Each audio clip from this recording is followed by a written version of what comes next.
បាទសួស្តីលោកគ្រូខ្ញុំបាទឈ្មោះឌីសុណាល់មកពី SU 20ថ្ងៃនេះខ្ញុំនឹងបង្ហាញអំពី lab ទី3 hosting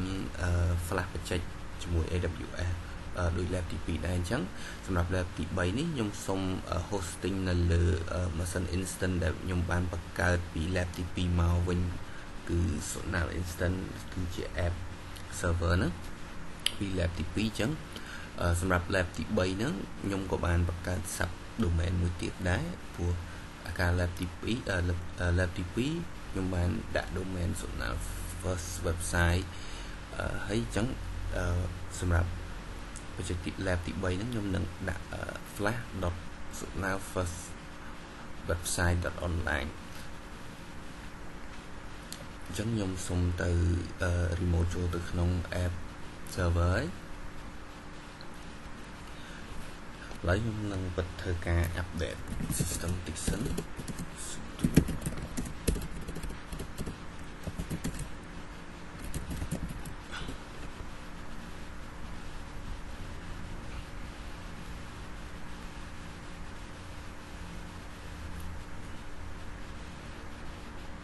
អូខេនៅពេលដែលខ្ញុំ update ហើយ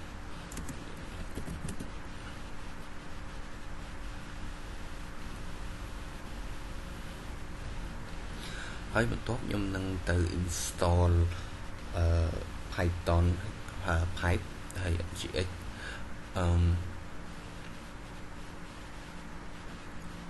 នេះខ្ញុំមាន script សេវទុកកុំឲ្យយូរពេកដោយសារ NGX នៅក្នុងនឹងស្រាប់ជាងខ្ញុំ install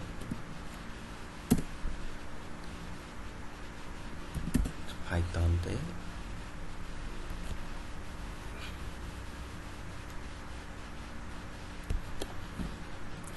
សម្រាប់ flash បច្ចេកនេះដែរខ្ញុំនឹង clone បច្ចេក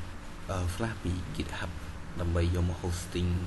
នៅលើ app server របស់ខ្ញុំអញ្ចឹងសូម clear មួយចូលទៅclone បច្ចេក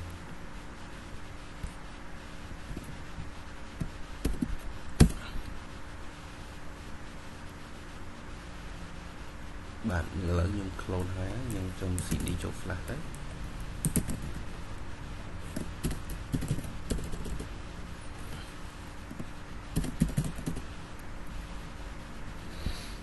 នៅពេលដែលខ្ញុំ cd ចូលហើយខ្ញុំនឹងបង្កើត environment ថ្មី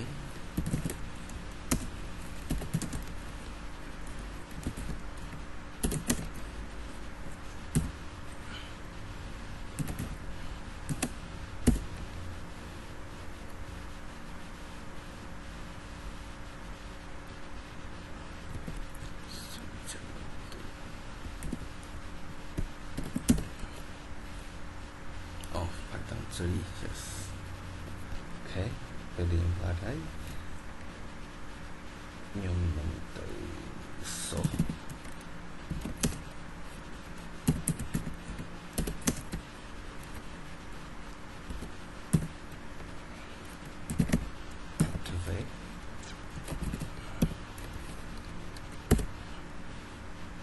អូខេនេះចូលទៅដល់ហ្នឹងខ្ញុំ install pipe requirement check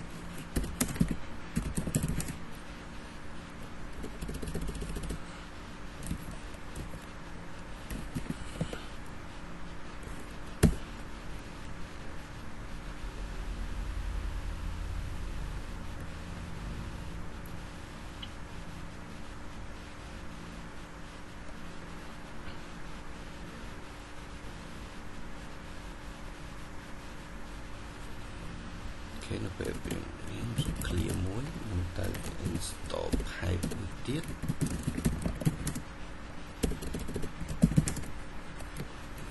gun con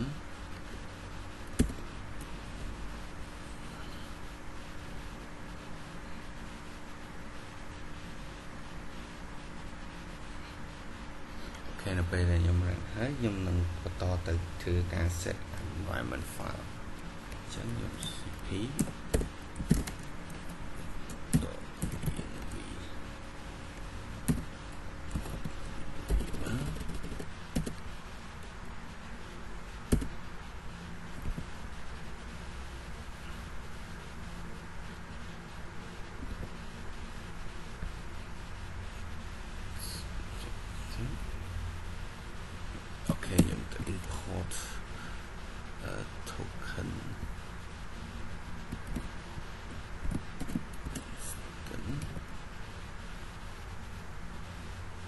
ជាប្រាំពីរដង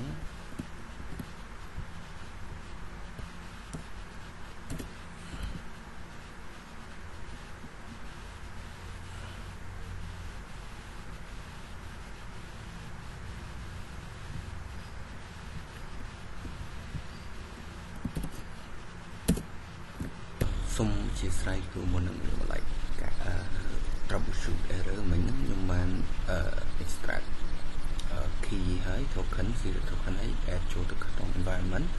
ហើយខ្ញុំទៅ create instant update upload starter ហើយខ្ញុំទៅ upgrade flash upgrade db ហើយ mic tc ដល់ចូលមកនៅពេលដែលឥឡូវនៅពេលដែលហើយខ្ញុំនឹងទៅ test flash directly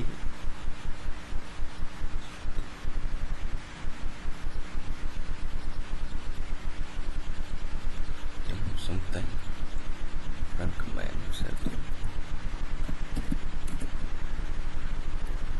okay អាចឃើញចូល C ចេញសិនឥឡូវខ្ញុំនឹងទៅcreate កាន់ icon system service ចឹង sudo ចូល service ពេលនេះខ្ញុំសុំ copy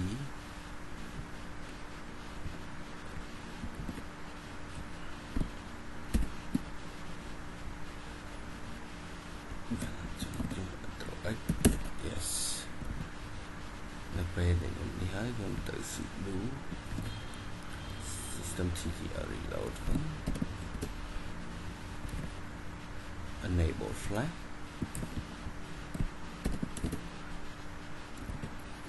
ខ្ញុំ check មើលខ្ញុំ start flash អូខេហើយខ្ញុំ check មើល starter flash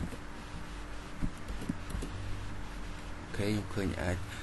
ឃើញថា flash ដើរធម្មតាទៅខ្ញុំសុំ clear មួយឥឡូវហ្នឹងខ្ញុំទៅ config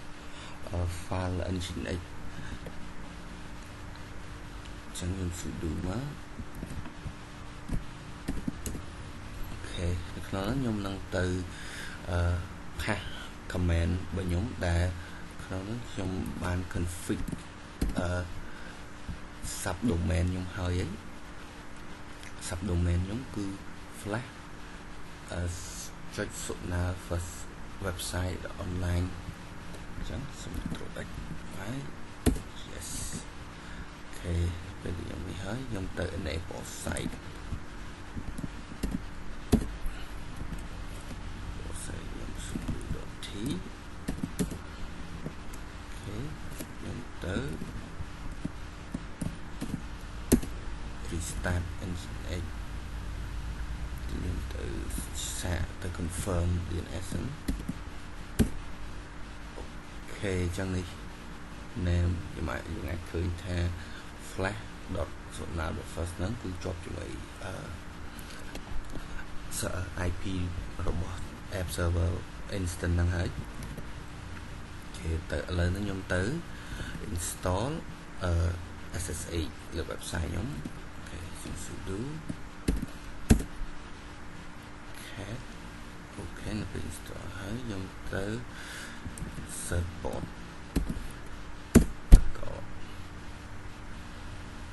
requesting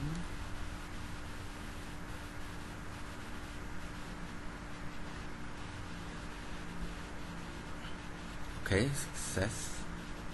deploy hi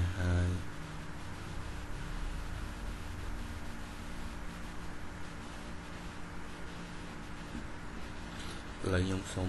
restart service សិន restart service flash start flash ហើយ start អូខេចឹងខ្ញុំសាក់ curl ទៅ score អត់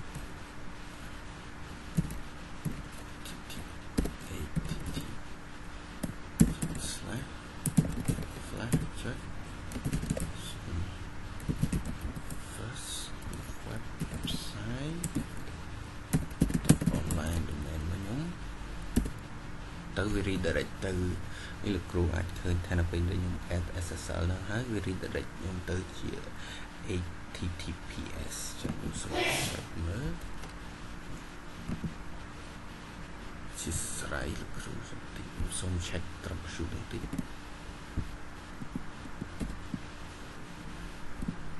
បាទសូមជាស្រ័យគ្រូបន្តិចដោយសារខ្ញុំចូលទៅផ្សាយហ្នឹងទៅ flash អត់ដើរអញ្ចឹងដោយសារមិញគេង error permission folder អញ្ចឹងខ្ញុំបានទៅ check មើល CV check មើលអីម្ដងទៀតខ្ញុំ check មើល log ទៅហើយខ្ញុំទៅបានទៅ cmod do permission ហើយខ្ញុំទៅ sudo restart engine ម្ដងទៀតដល់ពេលដែលខ្ញុំ restart ហើយពេល refresh គឺ login ចូលបានធម្មតាអញ្ចឹង website របស់ខ្ញុំបានអាចប្រើបានអញ្ចឹង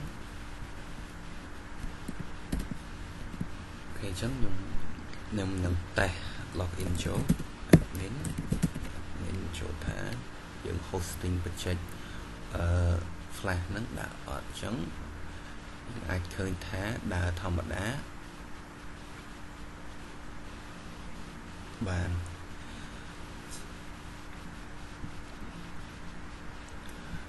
បាទអញ្ចឹងសូមអរគុណលោកគ្រូនិងមិត្តភក្តិទាំងអស់គ្នាដែលបានចូលមើលវីដេអូ lab ទី3របស់ខ្ញុំ